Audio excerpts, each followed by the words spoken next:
Salam sejahtera buat kita semua. Perkenalkan, nama saya Helena Kurniawati Rase, Prodi Ilmu Pemerintahan. Baiklah, di sini saya akan memaparkan makalah saya mengenai IOT dalam bidang pendidikan. Makalah IOT dalam bidang pendidikan. Yang pertama, kita akan memasuki pendahuluan. Sebelum memasuki pembahasan, saya akan menjelaskan terlebih dahulu apa saja pendahuluan mengenai IOT dalam bidang pendidikan. Pertama, relasi antara teknologi dan pendidikan sudah berlangsung cukup lama. Dalam bidang pendidikan, online dan jarak jauh, materi pembelajaran berbasis kertas sudah diubah ke dalam bentuk elektronis, seperti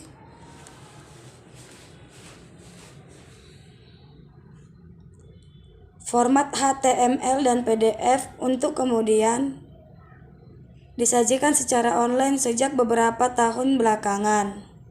Kedua, penelitian juga menunjukkan keterbatasan dan kekurangan e-learning yang terjadi dalam proses pembelajaran, mulai dari keharusan skill teknologi dalam memproduksi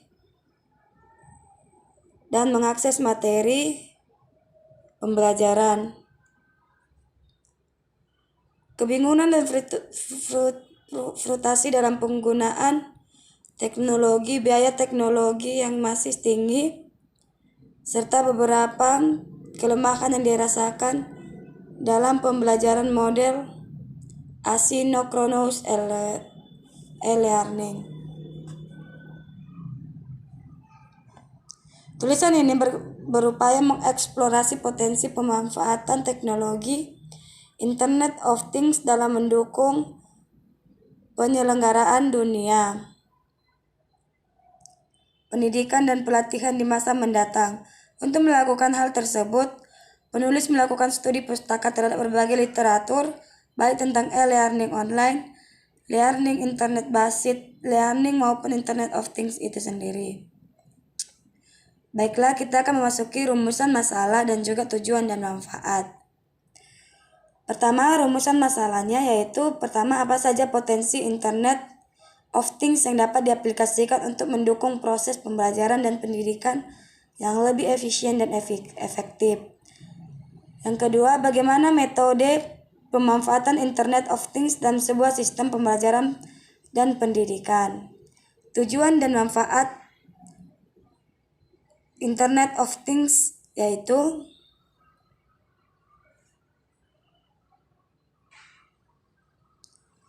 pembelajaran. Dalam tulisan ini dimaksudkan untuk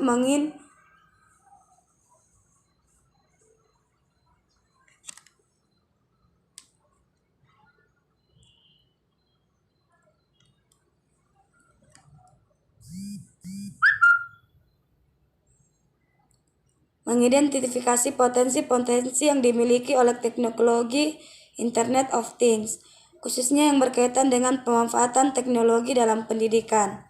Selanjutnya akan dibahas bagaimana kemungkinan teknologi tersebut dalam sebuah proses pembelajaran dan pendidikan. Hasil pembahasan ini diharapkan dapat memberikan inspirasi bagi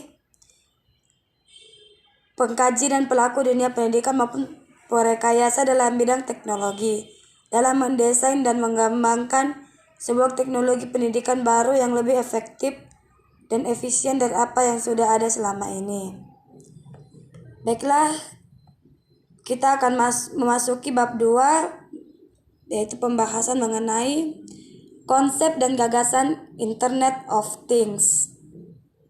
Konsep dan gagasan Internet of Things ialah pertama, Internet of Things adalah sebuah revolusi teknologi yang merepresentasikan masa depan komputer dan komunikasi, di mana pengembangnya bergantung kepada dinamika inovasi teknologi dalam berbagai bidang, mulai dari sensor, nirkabel, hingga teknologi nano.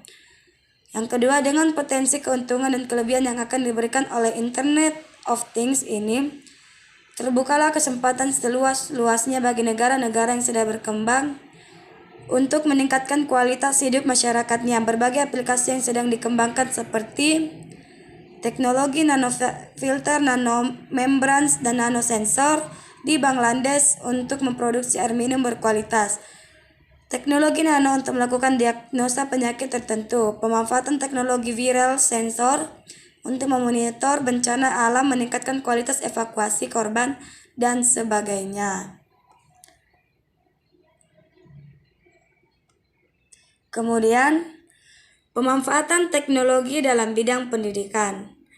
Berdasarkan review terhadap 28 laporan utama terkait integrasi teknologi dengan lembaga pendidikan di Amerika, Kulhani and Mandicets mengajukan 3 alasan utama pendidikan ICT dalam pendidikannya, yaitu sebagai tool untuk menjawab tantangan yang dihadapi dalam proses belajar mengajar. Yang kedua, sebagai agen perubahan. Yang ketiga, sebagai kekuatan sentral dalam daya asing ekonomi. Selanjutnya, potensi aplikasi lot dalam dunia pendidikan. Gagasan Internet of Things akan mempermudah dengan kemajuan yang terjadi dalam teknologi telekomunikasi, seperti ekspansi pita lebar, versi baru protokol Internet IPv6, integrasi teknologi nano ke dalam berbagai benda dan perangkat kehidupan. Ide untuk menghubungkan berbagai benda dan perangkat tersebut ke dalam jejaring cerdas yang dapat dikelola melalui web dan memungkinkan interaksi dengan manusia tersebut sejalan dengan evolusi teknologi pendidikan yang bergerak dari e-learning atau electronic learning, m-learning atau mobile learning, hingga u-learning atau ubiquitous learning.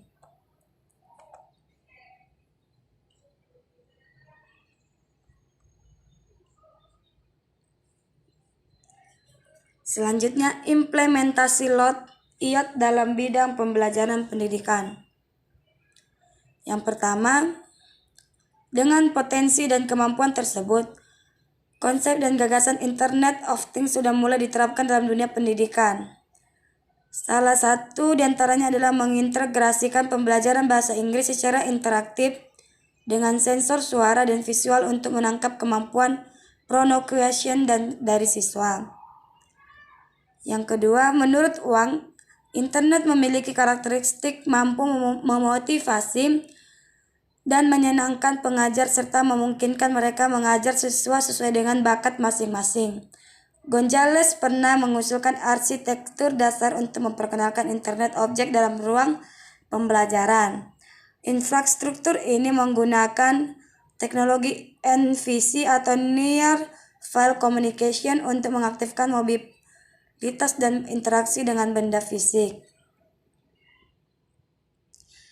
Dan juga Domingo dan Foreigner juga sedang melakukan riset di Open University of Catalonia, Spanyol, yang memfokuskan risetnya pada desain pembelajarannya yang berpusat pada pengguna, termasuk pengguna Internet Object dan e-learning, dengan tujuan meningkatkan pengalaman belajar secara umum. Internet of Things telah terbukti memungkinkan siswa untuk belajar dengan cara yang lebih baik dan berinteraksi lebih baik dan menyenangkan dengan benda-benda dan objek pembelajaran lainnya. Terakhir, Geomeja dan kawan-kawan mengusulkan sebuah sistem pembelajaran yang memungkinkan siswa dapat berinteraksi dengan satu set objek fisik yang ada di sekitarnya. Secara umum, sistem yang diusulkan oleh Geomeja dan kawan-kawan bertujuan untuk meningkatkan hasil belajar siswa dengan memperbaiki interaksi mereka dengan benda-benda fisik yang mengelilingi mereka dalam ruang belajar, serta interaksi antar siswa dalam mengeksekusi aplikasi. Terakhir, bab 3 yaitu kesimpulannya. Pertama, dengan kemajuan teknologi komunikasi, internet, sensor, dan nanoteknologi, Internet of Things memiliki potensi besar untuk dimanfaatkan dalam mendukung proses pembelajaran yang lebih efektif, karakteristik Internet of Things yang mampu meningkatkan interaktivitas